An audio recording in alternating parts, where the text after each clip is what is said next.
It is an incredible new phone.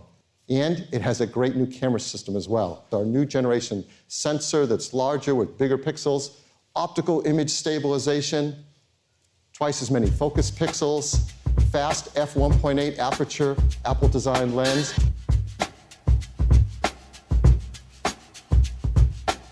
Hey, so I picked up this mirrorless camera while on a trip.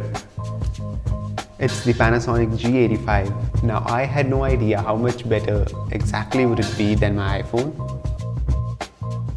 Well, while taking pictures on this trip, I had 3 revelations. First is how complex it can be to take a picture. There's a lot going on with shutter speed, aperture, ISO and whatnot. And although I knew some of it beforehand, it was still daunting for some of those initial shots. Also, the UI isn't as intuitive as on a smartphone, and there's a bit of a learning curve just to get started. Then I disabled the manual mode. Second is the ergonomics. Now something as simple as pressing the shutter button instead of tapping the screen felt a bit more organic. That level of tactility inspires a sense of confidence to the process. Oh, and it also fits nicely in hand, and this actually encouraged taking more pictures. And the bulk is real, more real than you might think. Look, okay, the Panasonic is actually bigger than other mirrorless cameras, something I thought wouldn't matter much, but I was wrong. Lugging it around was quite a hassle, so much so that on some days, I just didn't took it along with me. Then came the third revelation when I realized the reach possible with a zoom lens is actually quite useful. And no, I'm not talking about zooming in to get closer without moving your feet. No, that's just lazy. What I'm talking about is the effect different focal lengths have on the image. It lends a different look and adds variation to your shots. It lets you do much more creatively, something that I'm getting into now. The newer iPhones are somewhat starting to do this, so they're catching up.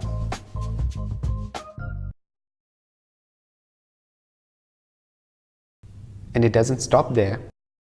There were more discoveries to be made when looking at these pictures on a bigger screen. First is how smartphones are still far off when it comes to the pure image quality.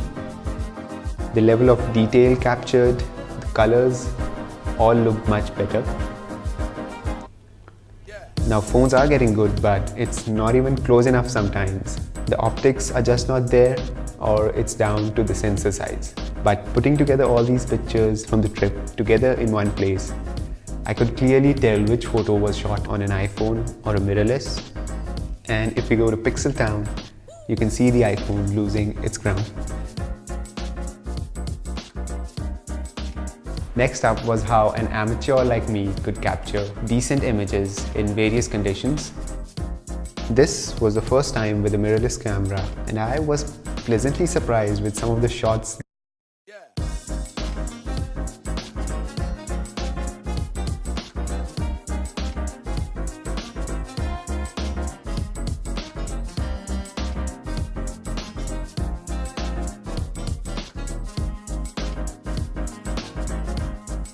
Then there were these things that I had expected all along.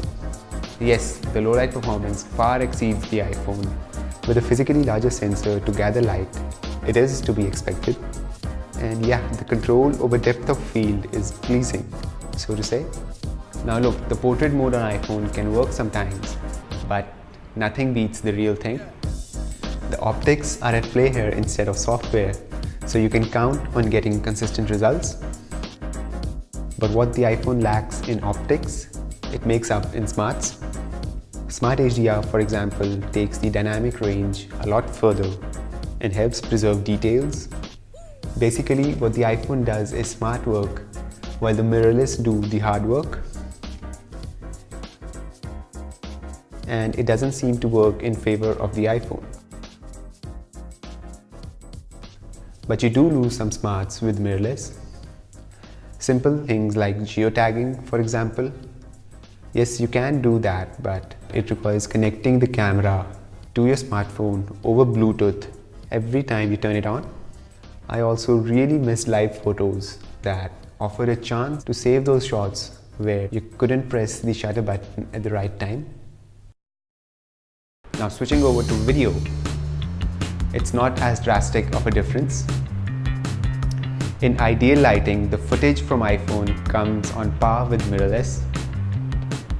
It even beats them in certain specific conditions, like with extended dynamic range, preserving highlights and shadows better.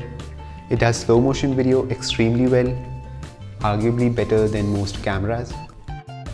Also, handheld footage comes out pretty stable, better than some cameras, but not this one.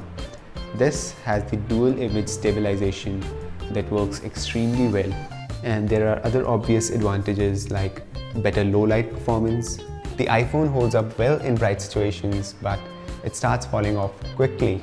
The noise is apparent from even dimly lit situations, and if you intend to play back this footage on anything bigger than a smartphone, then the artifacts are going to show up. There are other not so obvious advantages with the iPhone.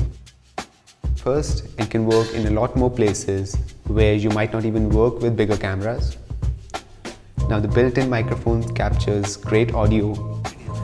While shooting, it does most of the stuff for you. Now it produces great images straight out of camera and uses a better format to save those pictures. So it takes up less space while preserving more detail. The screen on the iPhone is a lot better than any camera and is great for sharing and editing. You can basically do all of this on one device, and that's a big plus. Now it's true that you cannot get a great photo by upgrading your camera, but you can capture something you couldn't before. What the iPhone does is it makes it all the more accessible, as you're more likely to have one than a mirrorless. So if you're not limited by it, it's a great tool. But would I leave behind the mirrorless next time on a trip? Not really.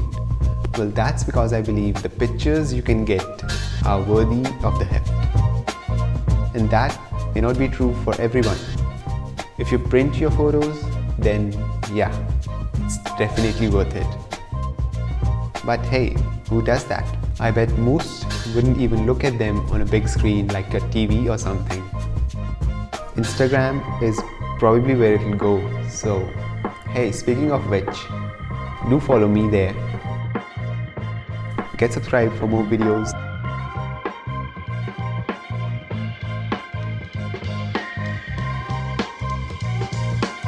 Okay, bye.